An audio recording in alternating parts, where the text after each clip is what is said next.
This is part 4 of our Link Between Worlds video series, and right off the bat, we're going to start with the Kuko game. And I will say I don't know if it's actually the name of it. Like, I actually have no clue what the game is called, but we're going to call it the Kuko game. It's like dodgeball with Kukos. Yeah, it's a really fun game. I really love this game.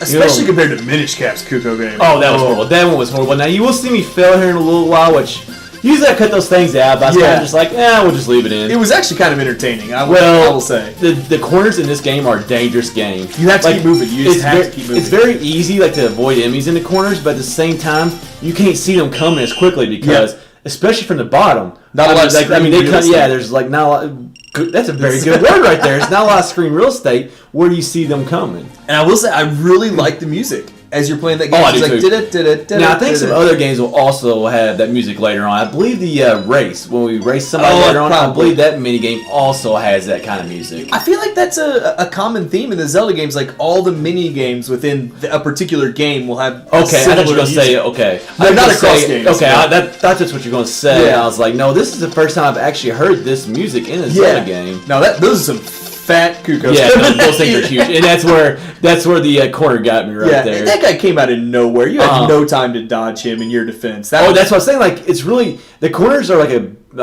dangerous game. Yeah. It's a dangerous game. Now, at the top you do have some more real estate, but that bottom right there. Yep.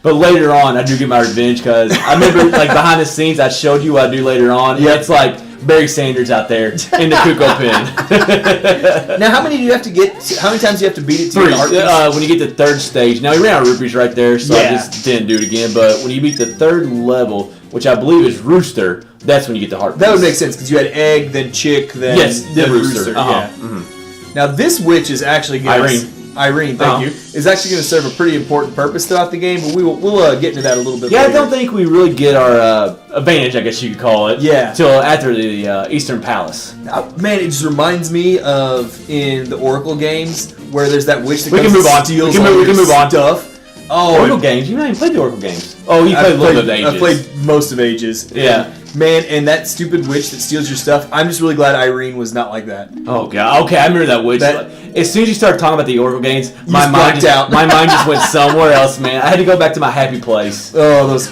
I hate it. I hate the Oracle games. Sorry, let's talk about handheld that we love. Yeah, the one we're playing right now. Dude, those stupid Octorocks, they hit me so many times, like, I don't know. Like, they're one of the most frustrating enemies in any Zelda game, because, like, you don't think they're going to shoot you, and then bam, round that's what your shield's for right there. But as long as you're facing in that right direction. You know, when do we ever use our shield? Never. Unless it's accidental. That's the only time we ever use our shield in Zelda games. Yeah. Now, right there, you saw us looking at the entrance to the desert area where the Eastern Palace is. Yeah, that's not desert though. It looks like area. It looks rocky area. Okay, I'll give you that. Rocky area.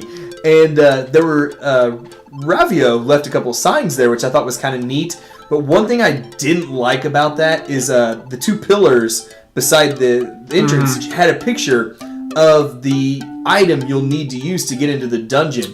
And I thought the game did a good enough job of showing you when it shows you there are the 2 orbs you have to hit. Yeah. And the only way to hit them is to get on that platform and shoot them with something.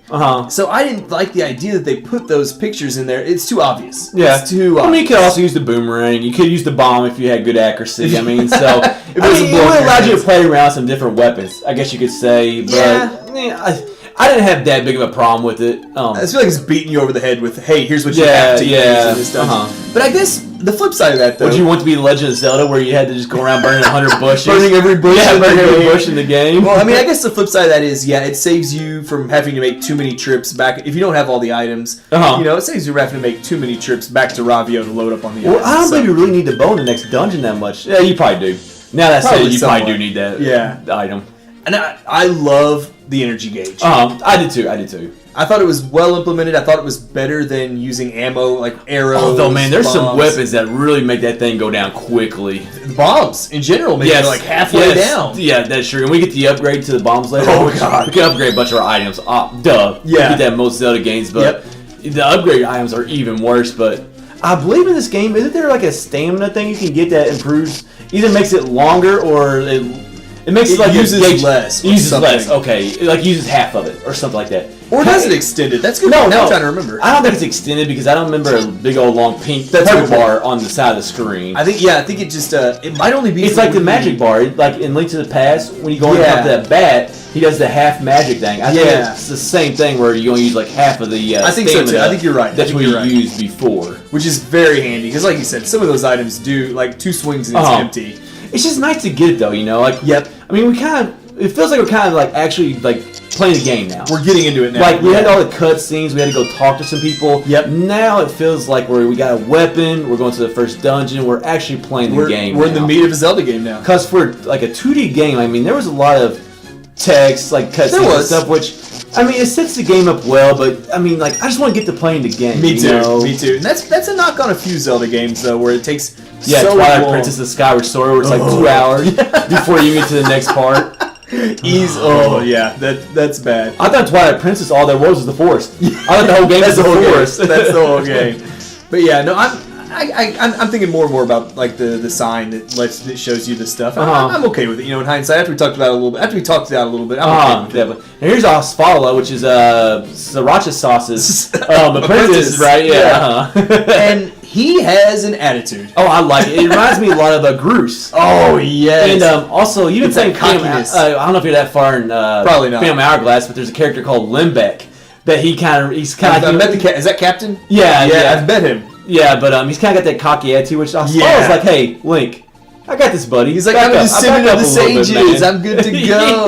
I love that. He's like, I'm as powerful as they were. Link, there's only like 7 of us in all Hyrule, so I got this, buddy. I got this. I remember first meeting this guy. I'm like, that's Groose right there. Like, that is Groose. I thought you were going to say it's Hick. I'm trying to be nice. But I was already preparing for a comeback. Like you're sitting here talking, I was already preparing for a comeback. Well, that cocky attitude ends up costing him because we're going to be bailing his rear end out. Definitely. But this wraps up part 4 of Link Between Worlds.